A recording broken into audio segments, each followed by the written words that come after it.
Hello friends, welcome back to my channel. আশা করি আপনারা সবাই ভালো আছেন। আজকে নিয়ে এসেছি একটি নতুন রেসিপি।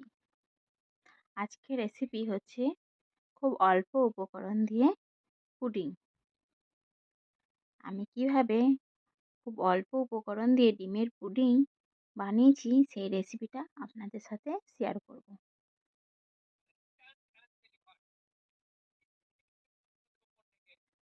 আমি এখানে পুডিং বানানোর জন্য নিয়ে নিয়েছি 3টে ডিম, 4 চামচ চিনি আর 1 কাপ তরল দুধ। ব্যাস এই কটা উপকরণ থাকলেই আজকে আমাদের তৈরি হয়ে যাবে এই সুন্দর পুডিং। প্রথমে ডিমটাকে আমি ভালোভাবে ফেটিয়ে নিচ্ছি।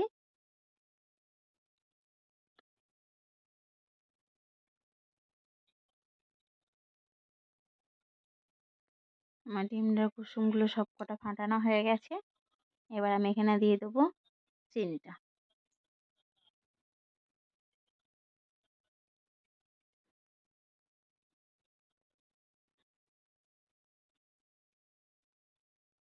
আমি এখানে চিনিটা যতক্ষণ না গলবে ততক্ষণ আমি ফাটাতে থাকবো। একটু সময় নিয়ে ফাটাবেন, তাহলেই হবে। কারণ আমি 5 মিনিট ধরে এটা লাড়েছি। দেখেন আমার সমস্ত চিনি এখানে গলে গেছে। এই পর্যায়ে এখানে আমি এবার দিয়ে দেবো দুধটা।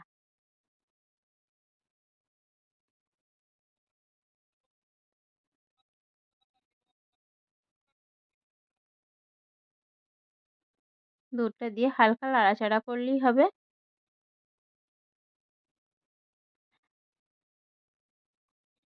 আমি এখানে ডিমের গন্ধটা কাটানোর জন্যে এখানে 2টো এলাচকে থেঁতো করে নিয়েছি।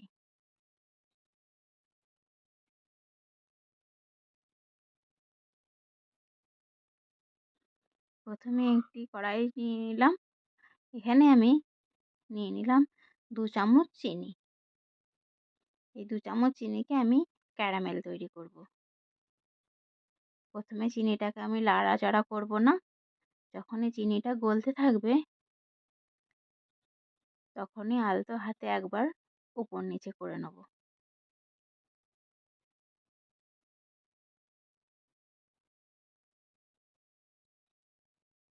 আবার গলতে টাইম দেবো।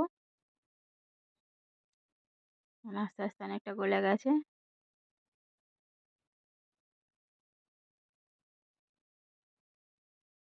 আমার এখানে গলে গেছে। এবার হালকা নাড়াচাড়া করে নেব। নাড়াচাড়া করতে করতে দেখুন লালচে চলে আসছে। এখানে গ্যাসের ফ্লেমটা একদমই কমিয়ে রাখবেন।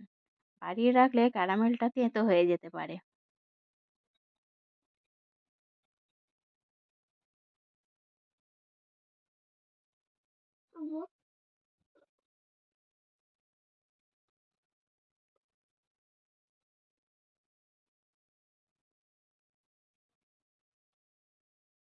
আমার ক্যারামেলটা হয়ে গেছে। এটাকে ঠান্ডা করার আগেই আমি দ্রুত যেখানে পুডিংটা বানাবো সেই পাত্রে ঢেলে নেব।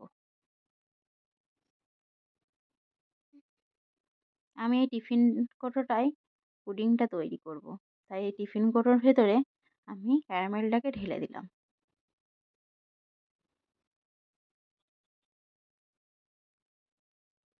ক্যারামেলটা দেওয়ার পর এবার আস্তে আস্তে আমার ব্যাটারটা এখানে ঢেলে দেবো।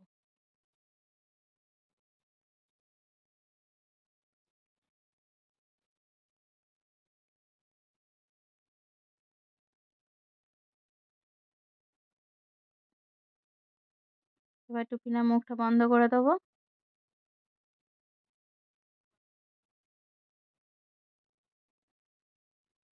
এবার পুডিং বানানোর জন্যে আমি এখানে নিয়ে নিয়েছি একটা কড়াই।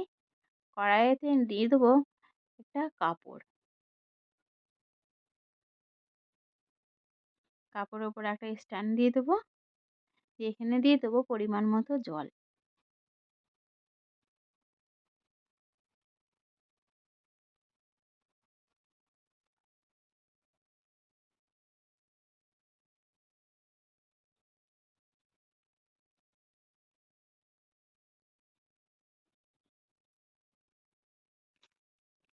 ওই জলটা হালকা গরম হতেই আমি টিফিন কৌটোটা বসিয়ে দেবো। বসিয়ে দিয়ে আমি এবার ঢাকা দিয়ে দেবো। আমি এখানে 30 মিনিটের জন্যে ঢাকা দিয়ে দিলাম।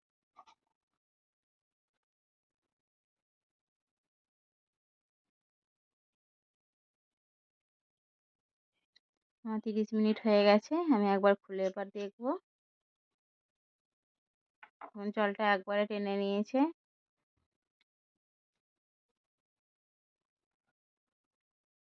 এবার আমি এটা খুলে দেখবো হয়েছে নাকি।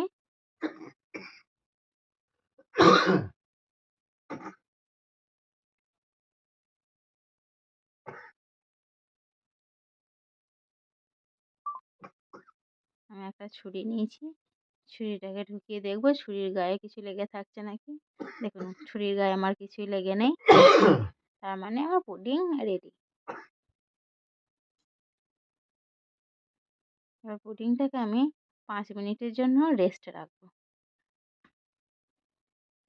5 মিনিট পর এবার এই থালার মধ্যে আমি এবার পুডিংটাকে ঢেলে নেব। দেখি আমার পুডিংটা কত সুন্দর হয়। এটা খুব আস্তে আস্তে তুলতে হবে, তা নাহলে পুডিংটা ভেঙে যেতে পারে।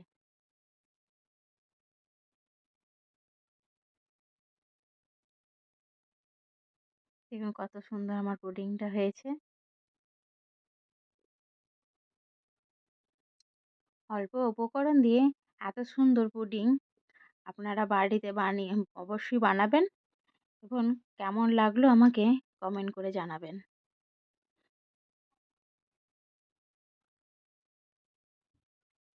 এতক্ষণ আমার সাথে থাকার জন্য অসংখ্য ধন্যবাদ।